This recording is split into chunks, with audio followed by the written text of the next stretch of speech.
Hema committee ചില യാഥാർത്ഥ്യങ്ങൾ പുറത്തു കൊണ്ടുവരുന്നു അല്ലേ. ഇത് സത്യത്തിൽ ഹേമ കമ്മിറ്റി എന്ന് പറഞ്ഞാൽ കുറെ ആൾക്കാരുടെ അധ്വാനം, ചില ആൾക്കാർക്ക് പ്രതീക്ഷയാണ്, ഇനിയെങ്കിലും കിടന്നു കൊടുക്കാതെ എനിക്ക് എൻ്റെ ജോലി ചെയ്യാൻ പറ്റില്ല. യെസ്, പവർ ഗ്രൂപ്പ് ഉണ്ട് എന്നത് എല്ലാവർക്കും അറിയുന്ന ഒരു കാര്യം, നമ്മൾ പ്രത്യേകിച്ച് പറയേണ്ട ഒരു കാര്യമല്ല. എനിക്ക് വേണമെങ്കിൽ ഒരു കാര്യം സത്യം പറയാം, എല്ലാവരും സ്ട്രൈറ്റ് എന്നൊക്കെ പറയണല്ലേ, most of the people are bisexuals നമ്മുടെ സൊസൈറ്റിയിലുള്ള. സ്ട്രൈറ്റ് വേണ്ട, ബൈസെക്ഷൽസ് ആണ് കൂടുതൽ എന്നാണ് പറയുന്നത്. മിക്ക ഒരു സമൂഹത്തോടാണ് ഈ പറയുന്നത്, സമൂഹത്തില്. പക്ഷെ ഇതൊന്നും അംഗീകരിച്ചിട്ടില്ല. അടിയിൽ ഫുള്ള് ഇതൊക്കെ ആയിരിക്കും. ഈ സെക്സ് എന്നുള്ളത് എല്ലാവരും അല്ല. സെക്സ് എന്നുള്ളത് it's all about understanding A person. ആൾക്ക് വേണ്ടത് എന്താണോ അത് നമ്മൾ കൊടുക്കുക. ആൺപിള്ളേരും കടന്നു കൊടുത്തിട്ടുണ്ട്, കടന്നു കൊടുക്കുന്നുണ്ട്. ഇതൊക്കെ നിങ്ങൾ വേറെ ആൾക്കാരോട് ചോദിക്കും. എല്ലാ ആൾക്കാരും സെക്സ് വർക്ക് ചെയ്യുന്നു എന്നുള്ളത് സത്യമാണ്.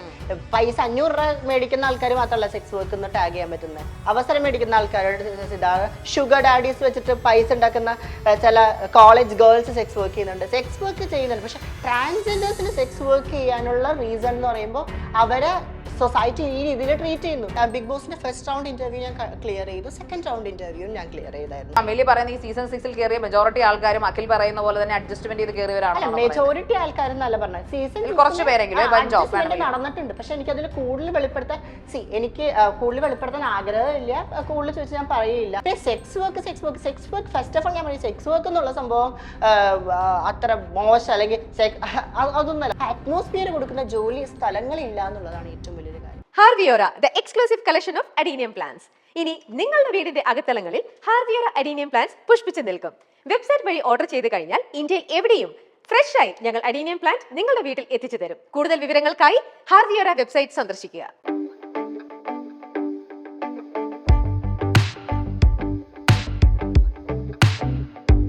ചുടുചൂടൻ ചോദ്യങ്ങൾക്ക് കുറുക്കിയുള്ളുന്ന ഉത്തരങ്ങളുമായി അവർ വരികയാണ് ഹോട്ട് സീറ്റിലേക്ക്. Milestone makers presents hot seat powered by ഹാർവിയോര. ഇന്ന് നമ്മളോടൊപ്പം അമേലി രാമചന്ദ്രൻ. നമസ്കാരം. So before starting the interview, I want to give you a title. Malayalam industry under the sharp questioner. So മൂർച്ചയുള്ള ചോദ്യങ്ങൾക്ക് അതിലേറെ മൂർച്ചയുള്ള ഉത്തരങ്ങളായിട്ട് ഞാൻ റെഡിയാണ്. So let's start. Okay, thank you. ആദ്യമേ തന്നെ അമ്പ് ചെയ്ത് കളഞ്ഞു. അതായത് ഒരു ഇന്റർവ്യൂ. Okay, fine. ഓക്കെ, അപ്പോൾ അമേലി ഡയറക്റ്റ് പറയുന്നതുകൊണ്ടൊന്നും തോന്നരുത്, കാരണം നമ്മൾ അധികമാരും കേട്ടിട്ടില്ലാത്തൊരു പേരാണ് അമേലി. കാരണം കഴിഞ്ഞ വർഷം ഇന്റർവ്യൂസ് ഒക്കെ കൊടുത്തിരുന്നു, വൈറലായിരുന്നു. എങ്കിലും സിനിമയിലോ അല്ലെങ്കിൽ മറ്റ് മോഡലിംഗ് എന്തല്ല അല്ലെങ്കിൽ വിവാദ നായിക അങ്ങനെയുള്ള പേരുകളൊന്നും അമേലിയെ കുറിച്ച് കേട്ടിട്ടില്ല. യെസ്, സോ എനിക്കതിൽ പറയാനുള്ളത്, ഞാൻ വലിയൊരു സെലിബ്രിറ്റി അല്ല. അതെ. പിന്നെ എനിക്കിനി മുന്നോട്ട് സിനിമ ചെയ്യണമെന്ന് ഒരു ആഗ്രഹമില്ല. രണ്ടാമത്തെ കാര്യം, എനിക്കിനി മുന്നോട്ട് ബിഗ് ബോസിൽ പാർട്ടിസിപ്പൻ്റ് ആവണമെന്നും ഒരു ആഗ്രഹമില്ല. അതിനർത്ഥം ഈ ഇന്റർവ്യൂ കൊണ്ട് എനിക്കൊരു ഗൂഢമായ ഒരു ഉദ്ദേശമില്ല. പക്ഷേ നേരോടെ നിർഭയം എനിക്ക് കാര്യങ്ങൾ പറയാനുണ്ട്. എൻ്റെ ഉള്ളിലുള്ള കുറച്ച് ആശയങ്ങൾ മറ്റുള്ളവരിലോട്ട് എത്തിക്കണം. സോ അതിനായിട്ടാണ് ഈ ഇന്റർവ്യൂ. പക്ഷെ ഇപ്പോൾ പറഞ്ഞ കുറച്ച് സ്റ്റേറ്റ്മെന്റ്സ്, അതായത് ബിഗ് ബോസിൽ ഇനി പങ്കെടുക്കാൻ താല്പര്യമില്ല, അഭിനേത്രി ആകണമെന്ന് ആഗ്രഹവുമില്ല. പക്ഷെ ഇതെല്ലാം പറയുമ്പോഴും ഉള്ളിൽ എന്തൊക്കെയോ കിട്ടിയ തിക്താനുഭവത്തിന്റെ ഒരു അലയൊലികൾ പുറമോട്ട് കണ്ണുകളിൽ കാണാം. ആ ഒരു തീ, അതായത് അർഹതപ്പെട്ടത് അല്ലെങ്കിൽ ഒരു ക്വാളിറ്റി ഉണ്ടായിട്ടും അല്ലെങ്കിൽ യോഗ്യത ഉണ്ടായിട്ടും ഹാർഡ് വർക്ക് ചെയ്തിട്ടും അത് താങ്കൾക്ക് ആരും നിഷേധിച്ചതുപോലെയാണ് താങ്കളുടെ ആ ഒരു പറച്ചിൽ. ആരോടോ ഒരു എന്തൊക്കെയോ പറയാനുണ്ട് എന്ന ഒരു ധ്വനി അതിനകത്ത് കാണിക്കുന്നു. അതെ, തീർച്ചയായിട്ടും. നമുക്ക് ബിഗ് ബോസിൽ നിന്ന് തുടങ്ങാം. ബിഗ് ബോസ് എന്നൊരു ഷോ സീസൺ 6 ഞാൻ അതിൽ അപ്ലൈ ചെയ്തിട്ടുണ്ടായിരുന്നു. ഫസ്റ്റ് ഇന്റർവ്യൂ ഞാൻ ക്ലിയർ ചെയ്തു. സെക്കൻഡ് ഇന്റർവ്യൂ ഡയറക്ടർ ഓഫീസിലെ ഇന്റർവ്യൂ. മുമ്പ് തന്നെ ഞാൻ പറയട്ടെ, ഞാൻ ഒരിക്കലും ഏഷ്യാനെറ്റ് എന്നൊരു ചാനലിനെ ഒരിക്കലും ഞാൻ കുറ്റം പറയുന്നതല്ല. കാരണം നമ്മുടെ എല്ലാം കുട്ടിക്കാലങ്ങൾ മനോഹരമായ സിനിമാല പോലുള്ള പ്രോഗ്രാമുകൾ, അങ്ങനെ ഒത്തിരി പ്രോഗ്രാമുകളിലൂടെ മനോഹരമാക്കിയ ഒരു ചാനലാണ്. ഒരിക്കലും ഞാൻ അതിനല്ല കുറ്റം പറയുന്നത്. ഒരിക്കലും ബിഗ് ബോസിന്റെ നടത്തിപ്പക്കാരായിട്ടുള്ള എൻ്റെ മോൾ ഷൈനിലുള്ള ആൾക്കാരല്ല കുറ്റം പറയുന്നത്. പക്ഷെ അതിൽ കുറച്ച് ഡിസിഷൻ എടുക്കുന്ന 2-3 ആളുകളുടെ കുറച്ച് കാര്യങ്ങൾ. The thing is that Bigg ബോസിന്റെ ഫസ്റ്റ് റൗണ്ട് ഇന്റർവ്യൂ ഞാൻ ക്ലിയർ ചെയ്തു, സെക്കൻഡ് റൗണ്ട് ഇന്റർവ്യൂ ഞാൻ ക്ലിയർ ചെയ്തായിരുന്നു. സെക്കൻഡ് റൗണ്ട് ഇന്റർവ്യൂ ക്ലിയർ ചെയ്ത സമയത്ത് ഞാൻ സ്ട്രോങ് ആയിട്ട് എനിക്ക് വിശ്വാസം ഉണ്ടായി, ഉറപ്പായിട്ട് ഞാൻ പാർട്ടിസിപ്പൻ്റ് ആണെന്ന്. പക്ഷെ നേരെ തിരിച്ച് ഏകദേശം ബിഗ് ബോസ് ഷോന്റെ ലോഞ്ചിനടുത്ത് ഞാൻ അറിയാണ് ഞാൻ സെലക്ട് ആയില്ല. തീർച്ചയായിട്ടും ഞാൻ അപ്പം എല്ലാവരും ഒക്കെ തോറ്റതല്ലേ. അപ്പം അപ്പോഴെൻ്റെ മനസ്സിൻ്റെ ഉള്ളിൽ നമ്മൾ കുറേ പരിപാടികൾക്ക് അല്ലെങ്കിൽ പ്രോഗ്രാം കോമ്പറ്റീഷന് പങ്കെടുത്തിട്ടുണ്ട്, നമ്മൾ തോറ്റിട്ടുണ്ട്. അപ്പൊ നമുക്കറിയാം ഒരു തോൽവി എന്താണോ, തഴയപ്പെടുന്നത് എന്താണോ നമുക്കറിയാൻ പറ്റും. സോ ഇതില് എനിക്ക് വല്ലാത്തൊരു ഫീൽ വന്നു, ഞാൻ തഴയപ്പെട്ടു എന്നത്. പക്ഷെ മറ്റുള്ള ആൾക്കാരെ എന്നെ സമാധാനിപ്പിക്കാൻ വേണ്ടിയിട്ട് പറഞ്ഞു, അത് ബിഗ് ബോസ് എന്ന ഷോ നിങ്ങൾ വിചാരിക്കുന്ന പോലെയല്ല, പല ക്യാരക്ടേഴ്സ്, അപ്പൊ അതിലൊരു നീ ഒരു ക്യാരക്ടർ ആയിരിക്കില്ല എന്ന് പറഞ്ഞാൽ ഞാൻ സമാധാനപ്പെടുന്നില്ല. മറിച്ച് ലോഞ്ച് ചെയ്തപ്പോൾ കോണ്ടസ്റ്റൻസിനെ കൂടി കണ്ടപ്പോൾ എനിക്ക് വലിയ ക്വസ്റ്റ്യൻ മാർക്ക്, എന്തുകൊണ്ട് അമീലി രാമചന്ദ്രൻ ബിഗ് ബോസ് സീസൺ 6 ഇല്ല എന്നത്. സോ അതിനുശേഷം ഉത്തരമില്ലാത്ത ആ ഒരു ചോദ്യത്തിന് ഉത്തരം തന്നത് അഖിൽ മാരാറാണ്. അഖിൽ മാരാറിന്റെ സ്റ്റേറ്റ്മെന്റിലൂടെയാണ്. അഖിൽ മാരാർ എന്ന വ്യക്തിയെ മുഴുവനും സപ്പോർട്ട് ചെയ്യുന്ന ഒരു വ്യക്തി എന്നൊന്നും ഞാൻ പറയില്ല, എന്നിരുന്നാൽ പോലും ആ ഒരു സ്റ്റേറ്റ്മെന്റ് എനിക്ക് ഉത്തരം തന്നു. ബിഗ് ബോസ് ഷോയിൽ ഈ സീസൺ 6 അഡ്ജസ്റ്റ്മെന്റുകളിലൂടെ ആളുകൾ എത്തിയിട്ടുണ്ടെന്നത്. അപ്പൊ ഞാൻ എന്നിൽ തന്നെ ചിന്തിച്ചൊരു കാര്യമാണ്. സോ ബിഗ് ബോസിൽ ഒരു പക്ഷെ കൂടിപ്പോയി കഴിഞ്ഞാൽ 2 മാസമൊക്കെ ഞാൻ എഫേർട്ട് ഇട്ടിട്ടുണ്ടാവുക. എസ്പെഷ്യലി ഞാൻ എൻ്റെ ജോലി ചെയ്യാണ്, അല്ലെ ഞാൻ HP വർക്ക് ചെയ്യാണ്. സോ അപ്പൊ അതിൻ്റെ ഒപ്പം തന്നെ ഞാൻ എൻ്റെ എഫേർട്ട് ഇടുന്നു, കാര്യങ്ങൾ ചെയ്യാൻ ആഗ്രഹിക്കുന്നു. സോ പക്ഷേ ഒന്ന് ആലോചിച്ച് നോക്കിക്കേ, അപ്പോൾ മറ്റുള്ളവർ ഈ രീതിയിൽ കാര്യങ്ങളൊക്കെ ചെയ്ത് അവസരങ്ങൾ മേടിക്കുമ്പോൾ തഴയപ്പെടുന്നത് ഒത്തിരി ഹാർഡ് വർക്കും എഫേർട്ടും സിൻസിയർ ആയിട്ട് അത് ആഗ്രഹിക്കുന്ന കുറേ ആളുകളാണ്. പോട്ടെ, എൻ്റെ കാര്യം പോട്ടെ, അമേലി പോട്ടെ, പക്ഷേ നമുക്ക് ഇതിനെ ഹേമ കമ്മിറ്റിയായിട്ട് ബന്ധപ്പെടുത്താം ഈ ഒരു സംഭവത്തിന്. പക്ഷെ അതിനുമ്പ് ഞാനൊന്ന് ചോദിക്കട്ടെ, തീർച്ചയായിട്ടും ഇപ്പോൾ ഈ ബിഗ് ബോസ് സീസൺ 6 കഴിഞ്ഞു, സ്വാഭാവികമായിട്ടും ഈ സീസൺ 6 അല്ലെങ്കിൽ സീസൺ 5 പ്രയർ ഒരു 6-7 മാസം മുമ്പ് ആൾക്കാരെ ഓഡിഷൻ ചെയ്തെടുക്കാൻ തുടങ്ങും അല്ലേ? ഓൾ ഓഫ് എ സഡൻ അല്ലല്ലോ, ഒരു 3-4 മന്ത്സിന് മുമ്പ് എന്തായാലും അവർ വിളിക്കും. വിളിച്ച് ഇന്റർവ്യൂസും കാര്യങ്ങളും എല്ലാം സെറ്റ് ചെയ്തതിനു ശേഷം ഉടനല്ല അവർ വിളിക്കുന്നത്. അപ്പം എന്തുകൊണ്ട് ഇപ്പോൾ കുറച്ച് മുമ്പ് അമേലി പറഞ്ഞു, ഞാൻ ആക്ടർ ആവാൻ ആഗ്രഹിക്കുന്നില്ല, ആക്ട്രസ് ആവാൻ ആഗ്രഹിക്കുന്നില്ല, എനിക്ക് മോഡലിംഗ് ഒന്നും വേണ്ട, ഞാൻ നിർഭയത്തോടെ ഒന്ന് പറയുമെന്ന് പറയുന്നു. പക്ഷേ ഇതിലെല്ലാം ഇത് പറയുമ്പോഴും അതിലൊരു ഫെയിം, അതിലൂടെ ഞാൻ ഇച്ചിരി പ്രസിദ്ധയാകും എന്നുള്ളത് കൊണ്ടാണോ ഇപ്പോൾ ഈ ഹേമ കമ്മീഷൻ റിപ്പോർട്ട് പ്രസിദ്ധപ്പെടുത്തിയ ഈ സന്ദർഭത്തിൽ ഇത്രയും കാലം എന്തുകൊണ്ട് താങ്കൾ അത് പ്രതികരിച്ചില്ല? ഈവൻ അഖിൽ മാരാർ പറഞ്ഞപ്പോൾ പോലും താങ്കൾ അതിനെക്കുറിച്ച് ലൈവ് ഇടുകയോ, യു ആർ IT പ്രൊഫഷണൽ അല്ലേ, എന്നിട്ട് പോലും അതിനെക്കുറിച്ച് സമൂഹ മാധ്യമങ്ങളും മുഖ്യധാരാ മാധ്യമങ്ങളും എന്തുകൊണ്ട് അമേലി വന്നില്ല? തീർച്ചയായും, കാരണം അതിനുള്ള ഉത്തരം അവിടെ തന്നെ ഉണ്ട്. ഞാൻ ഒരു IT പ്രൊഫഷണലാണ്, എല്ലാ ദിവസവും 9 മണിക്കൂർ ലാപ്ടോപ്പിന്റെ മുമ്പിൽ വർക്ക് ചെയ്യുന്ന ആളാണ്. പിന്നെ എനിക്ക് എന്റെ പേഴ്സണൽ ലൈഫ് ഉണ്ട്. സമയം എന്നത് എന്നെ സംബന്ധിച്ചും പരിമിതമാണ്. സോ എനിക്ക് കിട്ടിയ അവസരം കിട്ടുന്ന സാഹചര്യത്തിൽ വരെ, ഇപ്പൊ തന്നെ ഞാൻ ബാംഗ്ലൂരിൽ നിന്നാണ് ഇതിനു വേണ്ടി വന്നത്. സോ ഇപ്പൊ പ്രാക്ടിക്കലായിട്ട് ചിന്തിച്ച ഓരോ ഷോയ്ക്കും ഓരോ ഇന്റർവ്യൂക്കും ഓടിച്ചാടി വരാനുള്ള സാമ്പത്തികമൊന്നും എനിക്കില്ല. വളരെ സാധാരണമായിട്ടുള്ള ഒരു ജോലിയുള്ള ഒരു കുട്ടി എന്നുള്ള രീതിയിലാണ്. സോ കിട്ടുന്ന അവസരം, എനിക്കൊരു അവസരം കിട്ടി, അത് അപ്പൂലൂടെ ആ അവസരം ഞാൻ വൃത്തിയായിട്ട് ഞാൻ ഉപയോഗിക്കുക എന്നുള്ളതാണ് എൻ്റെ ഒരു കാര്യം. ഇതിന്റെ പിന്നാലെ നടക്കാനുള്ള സമയവും ടൈമും എനിക്ക് ഇല്ല എന്നുള്ളതാണ് ഒരു കാര്യം. ഓക്കെ, അപ്പൊ എന്നാലും ഞാൻ ചോദിച്ച ചോദ്യത്തിന് ഇപ്പോഴും അമേലി മറുപടി പറഞ്ഞില്ല. എന്തുകൊണ്ട്? ഇപ്പം ശരി, അതൊരു സിമ്പിൾ ആയിട്ടൊരു ആൻസർ, കാരണം ഇത്രയും വാസ്റ്റ് ആയിട്ടൊരു കാര്യം പറയുമ്പോൾ, അതായത് ബിഗ് ബോസിന് അടുത്ത സീസൺ ഉണ്ടാവും. അപ്പൊ കാസ്റ്റിംഗ് കൗച്ച് എന്ന് അഖിൽമാരാര് പറഞ്ഞതിന് കുറെ പ്രതികരണങ്ങൾ ഉണ്ടായിരുന്നു. പിന്നീട് അത് മുങ്ങുകയാണ് ചെയ്തത്. പിന്നീട് ആരും അതിനൊരു പരാതി കൊടുക്കേണ്ടവർ മുന്നിട്ട് വരട്ടെ എന്നാണ് പറയുന്നത് ഈ പറയുന്ന ആൾക്കാർ. ആരും പരാതിപ്പെടാൻ ഇപ്പോഴും ഈ ഹേമ കമ്മിറ്റിയിൽ പറയുമ്പോഴും ഇപ്പം ശ്രീമാൻ രഞ്ജിത്ത്, സംവിധായകൻ രഞ്ജിത്തിനെതിരെ ഒരു ബംഗാളി ആക്ട്രസ് 12 വർഷങ്ങൾക്ക് ഇപ്പുറം പരാതി കൊടുത്തു. അതായത് അവരെ മോശമായിട്ട് അവരോട് ബിഹേവ് ചെയ്തതിന്റെ പേരിൽ അവരുടെ റൂമിൽ നിന്ന് ഓടിപ്പോവുകയാണെന്നാണ് പറഞ്ഞത്. പക്ഷേ അപ്പോഴും അവരോട് രഞ്ജിത്ത് കൊടുത്ത മറുപടി ഇതാണ്, ഞങ്ങൾ അവരെ ഫൈനൽ റൗണ്ടിലേക്ക് സെലക്ട് ചെയ്തു, ഓഡീഷനാണ് വിളിച്ചത്, പക്ഷെ അവരെ ഞങ്ങൾക്ക് ഇഷ്ടപ്പെട്ടില്ല, അല്ലെങ്കിൽ ഞങ്ങളുടെ ആ ഒരു കഥാപാത്രത്തിന് അവർ ആപ്റ്റ് ആയിരുന്നില്ല, അതുകൊണ്ട് അവരെ പറഞ്ഞു വിട്ടു എന്നാണ് പറഞ്ഞത്. അപ്പോൾ ആ ഒരു വെൻഡറ്റയിൽ അല്ലെങ്കിൽ ആ ഒരു വൈരാഗ്യത്തിലാണ് അവരിപ്പോൾ ഇങ്ങനെ പറയുന്നത് അദ്ദേഹം ആരോപിച്ചിരിക്കുന്നത്, തിരിച്ച് മറുപടി കൊടുത്തിരിക്കുന്നത്. അത് കേസിന് പോകുന്നു പറയുന്നത്. അപ്പോൾ ബിഗ് ബോസിലെ ആൾക്കാർ ഇത് കേട്ട് താങ്കൾ അവർക്ക് കൊടുക്കാത്തതിന്റെ ഒരു വൈരാഗ്യത്തിലാണ് എന്ന് ഞാൻ പറഞ്ഞാൽ താങ്കൾ എങ്ങനെ അതിനെ നീതീകരിക്കും? അല്ല, വൈരാഗ്യം ഇൻ ദ സെൻസ് ആ ഒരു ഫ്രസ്ട്രേഷൻ. അതെ, എനിക്ക് ഫസ്റ്റ് ഓഫ് ഓൾ ഈ ഫ്രസ്ട്രേഷന്റെ ആവശ്യമില്ല. ഞാൻ ആവശ്യത്തിലധികം വേണമെങ്കിൽ എനിക്ക് ശമ്പളം എന്റെ HP എനിക്ക് തരുന്നുണ്ട് എന്റെ കമ്പനി. അതിലൊരു കണക്ഷൻ ഉണ്ട്. നമ്മൾ പറഞ്ഞില്ലേ പരാതി ആരും കൊടുക്കുന്നില്ല എന്നത്. അപ്പൊ പരാതി നമ്മൾ പറയുമ്പോ ഈ സിനിമാ നടികൾ എന്നുള്ള ഒരു കാര്യത്തില് നമ്മൾ കാണുന്ന ഈ വലിയ വലിയ കാറിൽ വന്നിറങ്ങുന്നു വലിയ വലിയ കോടീശ്വരികളായിട്ടുള്ള സിനിമാ നടിമാരെ ഒന്ന് മാറ്റി നിർത്താണ്. കുറേ ജൂനിയർ ആർട്ടിസ്റ്റുകളുണ്ട്, ഒരുപക്ഷെ സിനിമയിൽ ഇടത്തരം ക്യാരക്ടർ ചെയ്യുന്ന ആൾക്കാരുണ്ട്. അവർക്ക് ഈ സിനിമയിൽ അഭിനയിച്ച് കിട്ടിയ പൈസയ്ക്ക് അവരുടെ കുട്ടികൾ ഭക്ഷണം കഴിക്കുക, അവരുടെ കുടുംബം ഭക്ഷണം കഴിക്കുക. നമ്മൾ ആരും അറിയാത്ത ഈ പോർഷ് ലൈഫിന്റെ അപ്പുറത്തേക്ക് കുറേ സിനിമയിൽ അഭിനയിക്കുന്ന ആളുകളുണ്ട്. ഓക്കെ, അവർക്ക് പരാതിന്ന് ചിന്തിക്കാൻ പോലുള്ള ആ സാഹചര്യം നമ്മൾക്കിടെ സിനിമാ മേഖലയിലില്ല. ഓക്കെ, അങ്ങനെ അവർ പരാതിന്ന് ചിന്തിച്ചു കഴിഞ്ഞാൽ അവരുടെ കുട്ടികൾ പട്ടിണിയാവുമായിരിക്കും. ഓക്കെ, അപ്പൊ എല്ലാം സഹിച്ച് ജീവിക്കുക എന്നുള്ളത് മാത്രമേ ഉള്ളൂ.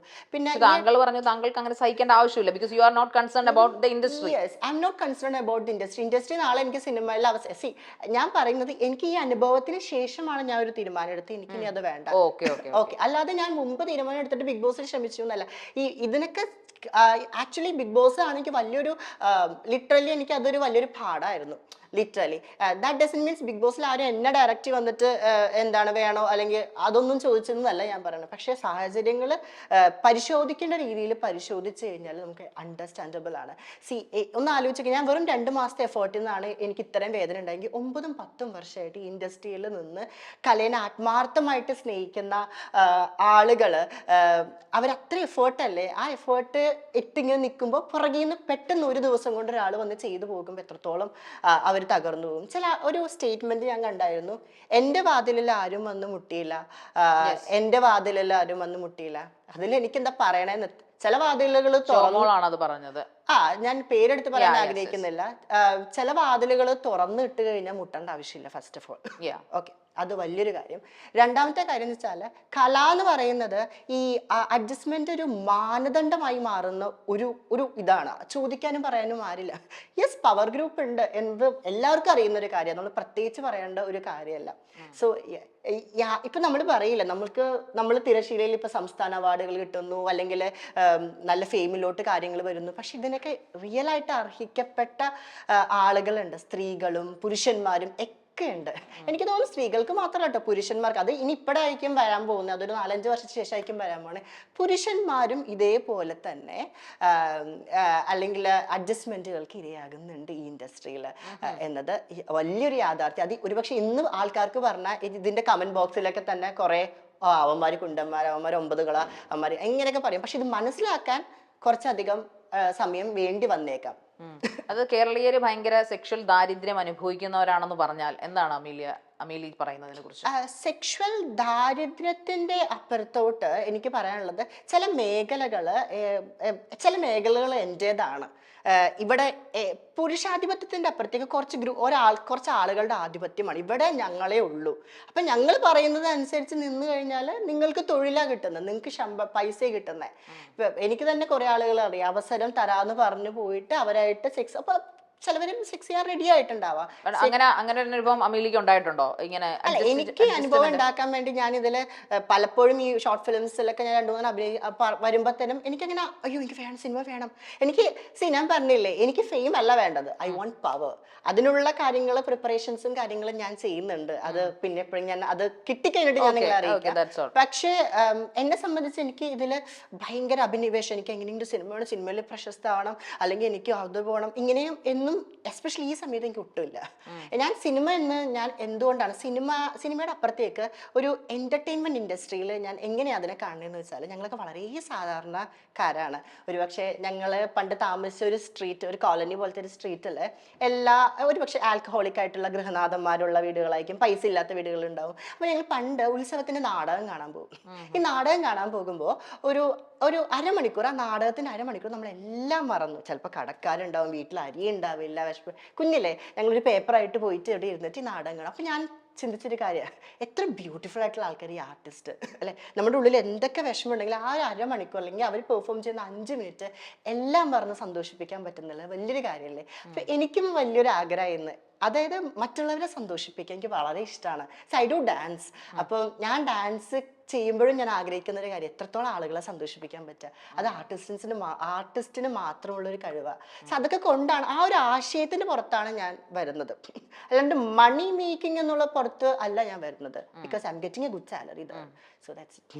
ഞാൻ പറഞ്ഞു വന്ന പോയിന്റ്, ചെന്നൈ മുംബൈ എന്ന കേസ് അല്ലെങ്കിൽ ബാംഗ്ലൂരിലെ കേസിൽ അവരെ ഒരു ഈ പറഞ്ഞ പോലെ അപ്പർ ഓപ്പറേഷൻസ് ആയാലും ഡൗൺ ഓപ്പറേഷൻ ആയാലും നിങ്ങളുടെ ബോഡി പാർട്ടിൽ ഓപ്പറേഷൻസ് ചെയ്യേണ്ടി വരുമ്പോൾ പൈസ ആവശ്യമുണ്ട്. അതുകൊണ്ട് തന്നെ അവര് ഈ പുറത്തേക്ക് വരിക എന്ന യഥാർത്ഥ സത്വത്തിലേക്ക് അവർ അക്സെപ്റ്റബിൾ ആകുക എന്നുള്ള ഉദ്ദേശത്തിലാണ് അവരത് വീട്ടിൽ തുറന്നു പറയുന്നത്. അവർക്ക് ഒരിക്കലും അങ്ങനെ മറച്ചു വെക്കാൻ പറ്റാത്ത ആൾക്കാരാണ് ഈ വീട് വിട്ട് പോകുന്ന അവസ്ഥ വരുന്നത്. കാരണം അത്രയും പീഡനങ്ങൾ സഹിച്ചിട്ടാണ്.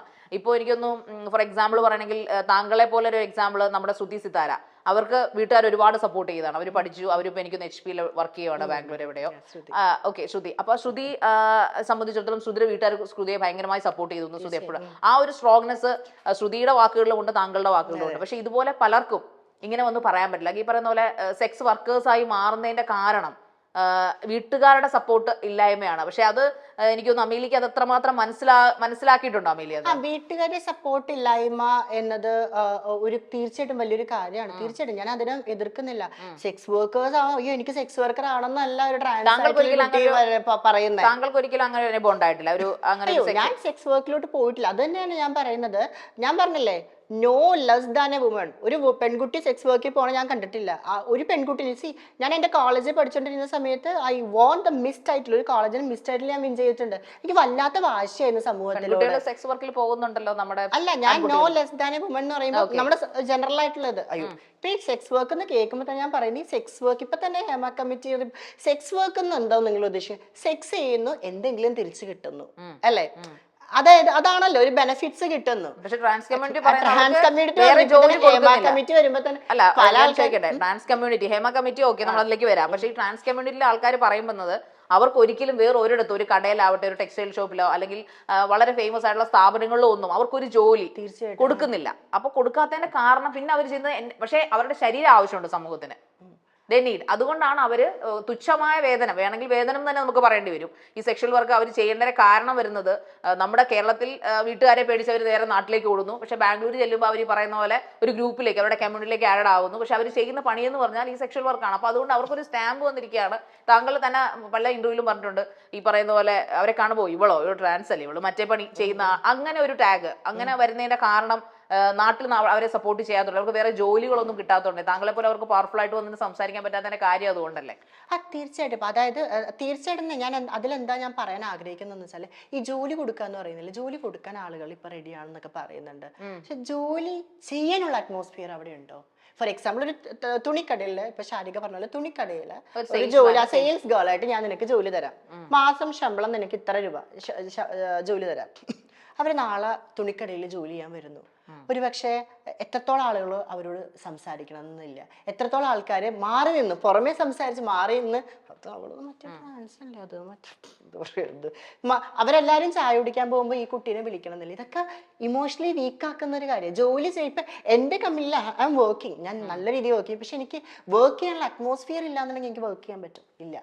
എനിക്ക് നമ്മൾ വർക്ക് ചെയ്യണം, ഗ്രോത്തിനൊക്കെ വേണ്ടത് ഒരു എംപ്ലോയി ഫ്രണ്ട്ലി അറ്റ്മോസ്ഫിയർ, അല്ലെങ്കിൽ അങ്ങനെ ഒരു അറ്റ്മോസ്ഫിയർ ഇല്ല. ജോലി കൊടുക്കാൻ പലരും റെഡിയാണ്, പക്ഷെ ആ അറ്റ്മോസ്ഫിയർ കൊടുക്കുന്ന ജോലി സ്ഥലങ്ങളില്ല എന്നുള്ളതാണ് ഏറ്റവും വലിയൊരു കാര്യം. പിന്നെ sex work first of all ഞാൻ പറയും, സെക്സ് വർക്ക് എന്നുള്ള സംഭവം അത്ര മോശം അല്ലെങ്കിൽ അതൊന്നല്ല, അത് ഓരോരുത്തരുടെ ചോയ്സും കാര്യം. പക്ഷെ ഒരു ജോലി ഇപ്പൊ സെക്സ് വർക്ക് എന്ന് മാത്രമല്ല, മോശമല്ല എന്ന് പറയുമ്പോൾ ഒരിക്കലും ഒരു ലേഡി, ഇപ്പൊ താങ്കൾ പറയുന്ന നോർമൽ ലേഡി ആയാലും പുരുഷനായാലും ട്രാൻസ് ആയാലും ഒരിക്കലും അവർ ആഗ്രഹിക്കുന്ന ഒരു കാര്യമല്ല അത്.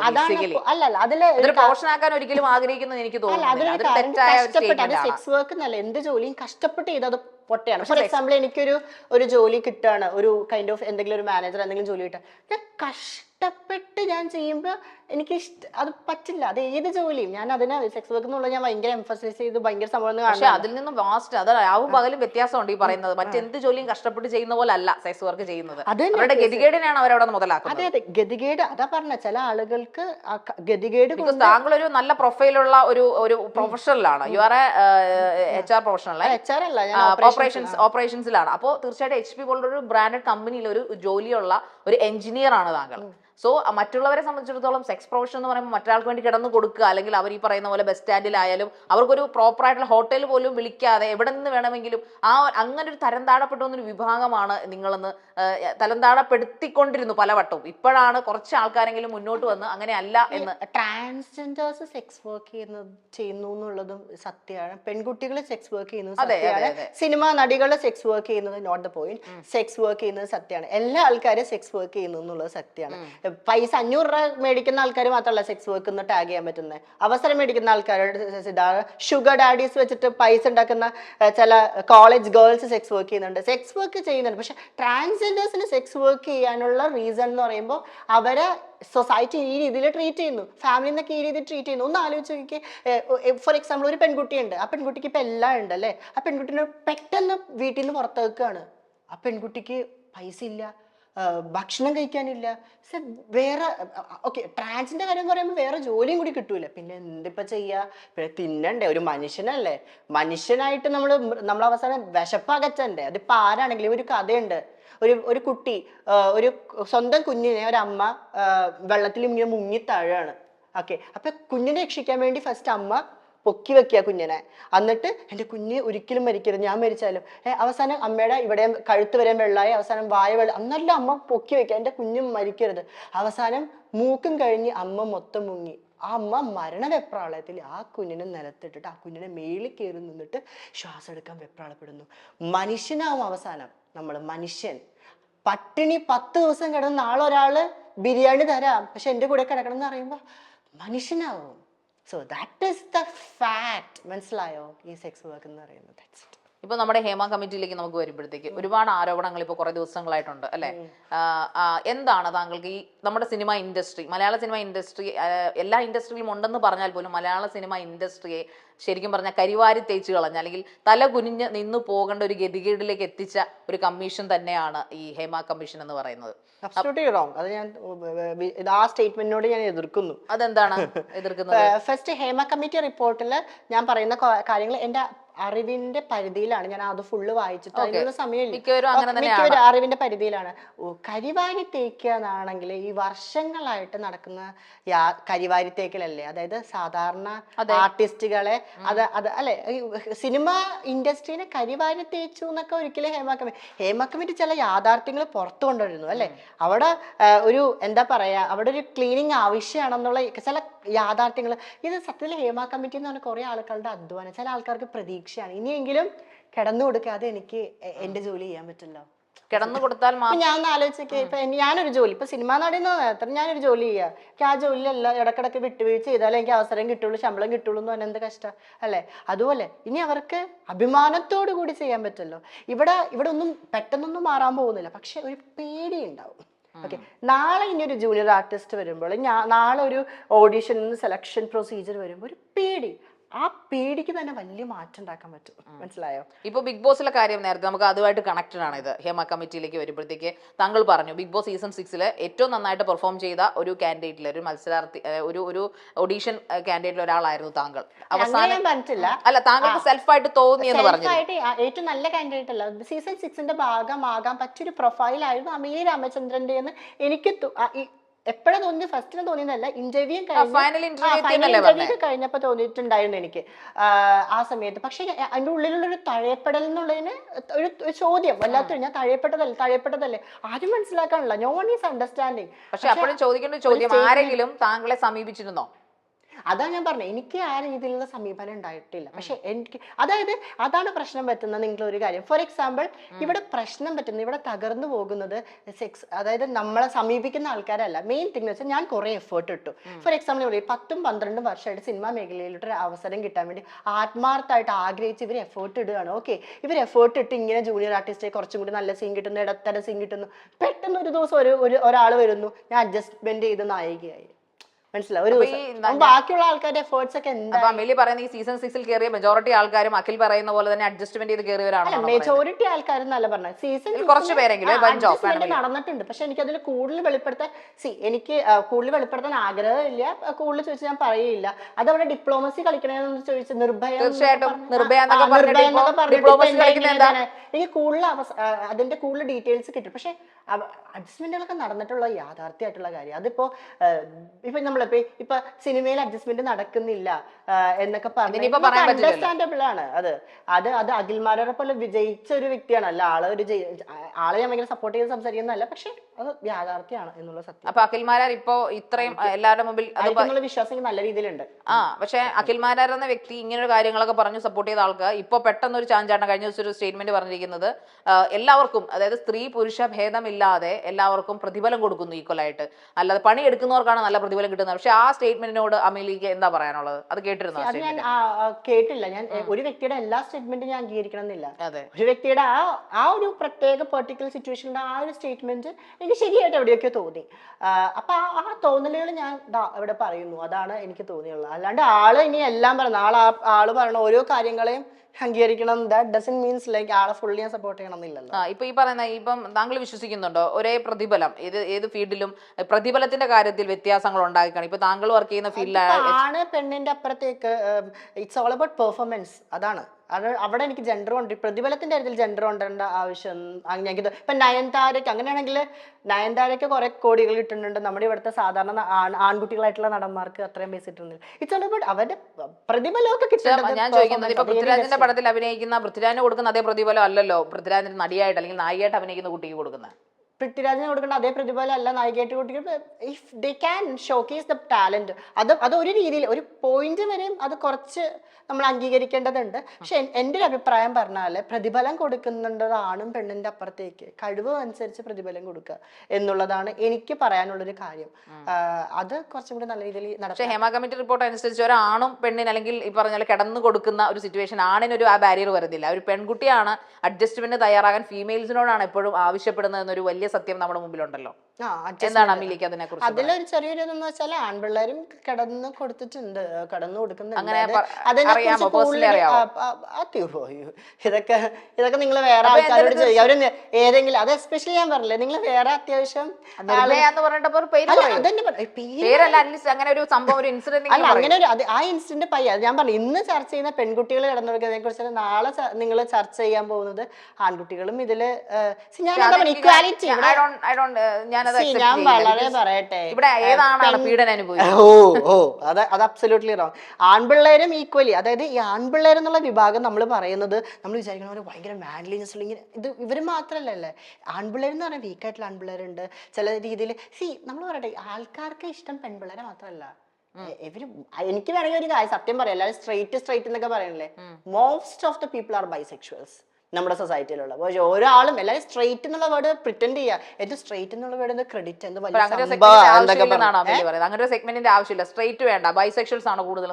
അല്ല, എനിക്ക് തോന്നിയിട്ടുള്ള കാര്യം ഇത് എന്റെ ഒരു താല്പര്യമുള്ള ആൾക്കാരാണ് ഏറ്റവും കൂടുതലുള്ളത് മിക്ക സമൂഹത്തോടാണ് ഈ പറയുന്നത്, സമൂഹത്തിലും. പക്ഷെ ഇതൊന്നും അംഗീകരിച്ചിട്ടില്ല, അടിയിൽ ഫുള്ള് ഇതൊക്കെ ആയിരിക്കും. പക്ഷെ എന്നിരുന്നാലും സത്യം എനിക്ക് മനസ്സിലായ സത്യം പറയാനാണ് ഞാൻ പറഞ്ഞില്ല. ഞാനൊരു ഫെയിമിന് വേണ്ടി ഒന്നുമല്ല. പക്ഷെ എൻ്റെ ജീവിതത്തിൽ 10-26 വർഷമായി, 26 ഇയർ കഴിഞ്ഞു എനിക്ക്, അപ്പോഴത്തേക്ക് 27 ആയി.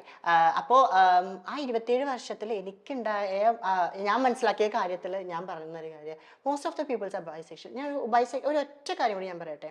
ഈ സ്ട്രെയിറ്റ് എന്നുള്ള ഇത് ഭയങ്കര ക്രെഡിറ്റാ, എന്തോ ഭയങ്കര സമയം. I'm straight, very sorry, I'm straight. എന്തിപ്പോൾ സ്ട്രെയിറ്റ് എന്നുള്ള സംഭവം ഇതിൽ പല രീതിയിലുള്ള കോൺഫ്ലിക്ട്സ് ഉണ്ടാകും. പക്ഷെ എനിക്ക് തോന്നുന്നു ഒരു വ്യക്തിയിൽ, ഒരു മനുഷ്യരില്ല, അത് പെണ്ണുമാണ് ആകട്ടെ, അവർക്ക് ഇത്ര പെർസെന്റേജ് ഒരു ഫെമിനിറ്റിങ് ഉണ്ടാവും, ഇത്ര പെർസെന്റേജ് ആൺകുട്ടികളുടെ ഒരു ഇതുണ്ടാവും അല്ലെ. അത് ഏത് വ്യക്തി, പെണ്ണോ ആരാണെങ്കിലും പെണ്ണിനെടുത്ത കുറച്ചൊക്കെ അവർ നമുക്ക് കാണാം, കുറച്ച് ഡോമിനന്റ് ആയി, കുറച്ച് ഒരു ആൺകുട്ടികളെ കുറച്ചൊക്കെ ക്യൂട്ടായി അങ്ങനെ. അപ്പോൾ ഒരു ബൈസെക്ഷൽ ആയിട്ടുള്ള വ്യക്തിക്കാണ് ഇത് പ്യുവർലി മനസ്സിലാക്കാൻ പറ്റുള്ളൂ, ബ്യൂട്ടിഫുൾ ആയിട്ടുള്ള സെക്ഷൽ സാറ്റിസ്ഫിക്കേഷൻ കൊടുക്കാൻ പറ്റുള്ളൂ. എന്ത് രീതിയിലാണ് ഭയങ്കര സ്ട്രെയിറ്റ് എന്ന് പറയാൻ കാരണം വെച്ചാൽ അവർ വിചാരം ഞാൻ സ്ട്രെയിറ്റ് ആണ്, ഞാൻ അടിപൊളിയായിട്ട് സെക്ഷലി പൊളിക്കുന്ന സാറ്റിസ്ഫാക്ഷൻ കൊടുക്കുന്നതൊക്കെ. പക്ഷെ എനിക്ക് തോന്നിയൊരു കാര്യം, ഇത് എൻ്റെ ഒരു കണ്ടെത്തലാണ്, ഇവിടെ ഒരു ഡോക്യുമെന്റഡ് ഒന്നല്ല. എനിക്ക് തോന്നുന്നു ഒരു വ്യക്തിനെ ഈ സെക്സ് എന്നുള്ളത് എല്ലാവരും ഫക്കിങ് അല്ല സെക്സ് എന്നുള്ളത്. ഇത് സീനാണോ പോട്ടെ, അതല്ല സെക്സ് എന്നുള്ളത്. It's all about understanding A person. ആൾക്ക് വേണ്ടത് എന്താണോ അത് നമ്മൾ കൊടുക്കുക എന്നുള്ളതാണ് ഇത്. സോ പക്ഷെ ഒരു റിലേഷൻഷിപ്പിൽ സെക്സ് ഇല്ലാതെ അത് സക്സസ് ആവുന്നതാണ്. സെക്സ് ഇല്ലാണ്ട് അസെക്ഷൽ ആയിട്ടുള്ള ആളുകളുണ്ട്, അവർക്ക് സെക്സ് അല്ല എന്നുള്ളത്. പക്ഷെ നമ്മൾ മോസ്റ്റ് ഓഫ് ദ റിലേഷൻഷിപ്പിൽ സെക്സ് എന്നുള്ളൊരു ഫാക്ടർ വരാറുണ്ട്. അപ്പൊ ഈ സ്ട്രെയിറ്റ് എന്നുള്ള വേറെ ഭയങ്കര പറയേണ്ട ഒരു ആവശ്യം. കുറച്ചു മുമ്പ് നേരത്തെ പറഞ്ഞു മാരേജിൽ സെക്സ് ഇമ്പോർട്ടന്റ് ആണ്, മാരേജിൽ അത് സാറ്റിസ്ഫാക്ഷൻ ഇല്ലാത്തതാണ് പിരിഞ്ഞു പോകുന്നത്. ഞാൻ ജനറൽ അതല്ല, ജനറൽ കൺസെപ്റ്റിലാണ് ഞാൻ പറഞ്ഞത്. പക്ഷെ അസെക്ഷൽസ് ആയിട്ടുള്ള ആൾക്കാരെ വളരെ റയറാ. പക്ഷെ ഞാൻ അവരുടെ കാര്യം കൂടി ഒന്ന് ഇങ്ങനെ പറഞ്ഞപ്പോ മെൻഷൻ ചെയ്യുന്നുള്ള. സെക്ഷൽ ആയിട്ടുള്ള ആളുകളുണ്ട്, സെക്സ് ചില ആൾക്കാർക്ക് ഡെമി സെക്ഷൽ പല ഇതുണ്ടല്ലോ. ചില ആൾക്കാർക്ക് നമ്മളൊക്കെ ഒരാളുടെ ഭംഗി കണ്ടിട്ടൊക്കെ ഇഷ്ടപ്പെടണം, ചില ആൾക്കാർക്ക് അത് പലതരത്തിലുള്ള ആൾക്കാരുണ്ട്. പക്ഷെ ജനറലി നമ്മൾ പറയുകയാണെങ്കിൽ, നമ്മുടെ സൊസൈറ്റിയിലെ ജനറൽ കൺസെപ്റ്റിൽ പറയുകയാണെങ്കിൽ അതുകൊണ്ടാണ് ഞാൻ അങ്ങനെ പറഞ്ഞത്. ഈ മാരേജിൽ വിശ്വസിക്കുന്നുണ്ടോ? You believe in marriages? മാരേജിൽ വിശ്വസിക്കുന്നുണ്ടോ എന്ന് പറഞ്ഞാൽ ഞാൻ പറയുന്ന ഈ മാരേജ് എന്ന് പറയുന്നത് അതൊരു ഭയങ്കര കുടുംബജീവിതത്തിനോട് ഭയങ്കര പാഷനേറ്റഡ് ആയിട്ടുള്ള ആൾക്കാർ മാരേജിലോട്ട് പോകണം എന്ന് എൻ്റെ ആഗ്രഹം. അതൊരു ഉട്ടോപ്യൻ അത് നടക്കുന്ന മുക്കണം കൊടുക്കും എല്ലാവരും. ഇപ്പൊ താങ്കൾ നേരത്തെ പറഞ്ഞ പോലെ അഡ്ജസ്റ്റ് ചെയ്ത് എന്താ പറയുന്നത്, ഒരു 2 മാസം കഴിഞ്ഞ് കഴിഞ്ഞാൽ അവരോട് ചോദിച്ചാൽ പറയണം അവര് സാറ്റിസ്ഫൈഡ് ആണോ എന്ന് ചോദിച്ചാൽ. അതന്നെ പറഞ്ഞു, മാരേജ് ഫസ്റ്റ് എന്താണെന്ന് മനസ്സിലാക്കണം. മാരേജ് എന്ന് പറഞ്ഞ ഒരു പാർട്ട്ണർഷിപ്പ് ലൈഫാണ്, കുറെ റെസ്പോൺസിബിലിറ്റി നിങ്ങൾക്ക് ഉണ്ടാവും. ലിവിംഗ് ടുഗദർ ആണോ അമേൽ ഉദ്ദേശിക്കുന്നത്? അല്ല, അത് ഓരോരുത്തരും ഇഷ്ടമല്ലേ. ഇപ്പൊ എന്നെ സംബന്ധിച്ച് എനിക്ക് മാരേജ് ലൈഫ് ഇഷ്ടമാണ്. എന്നെ സംബന്ധിച്ച് ലിവിങ് ടുഗദർ എന്നല്ല, എനിക്കൊരു മാരേജ് ലൈഫ് ഇഷ്ടം. കാരണം എനിക്കിഷ്ടമാണ് ഒരു കുടുംബം, അല്ലെങ്കിൽ കുട്ടികള്, അല്ലെങ്കിൽ എനിക്കൊരു ബോറടിക്കില്ല. ഞാൻ അടുക്കളയിൽ ജോലി ചെയ്യുന്നു എന്ന് പറയുമ്പോൾ ബോറടിക്കില്ല. ചില ആൾക്കാർക്ക് അതൊന്നും ഇഷ്ടമല്ല, കുട്ടികൾ ഇഷ്ടമല്ല, അല്ലെങ്കിൽ എനിക്ക് ഇത് ഇഷ്ടമല്ല. അതാണ് മാരേജ് എന്നുള്ള കൺസെപ്റ്റിലോട്ട് പോകുമ്പോൾ അതെന്താണെന്ന് അറിയാം.